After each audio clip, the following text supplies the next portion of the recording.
بسم اللہ الرحمن الرحیم۔ السلام علیکم ورحمۃ اللہ وبرکاتہ۔ یقیناً تمام ویورز خیر و عافیت سے ہوں گے۔ اللہ تبارک و تعالی سے دعا ہے کہ اللہ عز و جل آپ سب لوگوں کو اپنے حفظ و امان میں رکھے۔ آج کی ہماری حدیث جس کا مفہوم حضرت جابر بن عبداللہ رضی اللہ تعالی عنہ نے فرمایا، حدیبیہ کے دن لوگوں کو پیاس لگی، جبکہ نبی کریم صلی اللہ علیہ وسلم کے سامنے چمڑے کا ایک برتن موجود تھا۔ آپ نے اس سے وضو فرمایا۔ صحابہ اکرام پانی کی طلب میں حاضر خدمت ہوئے۔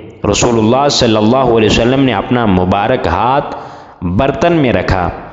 آپ کی انگلیوں کے درمیان سے چشموں کی طرح پانی بہنے لگا۔ ہم سب نے پانی پیا اور وضو کیا۔ سیدنا جابر سے پوچھا گیا، اس وقت آپ کتنے تھے؟ یعنی آپ کتنے لوگ تھے؟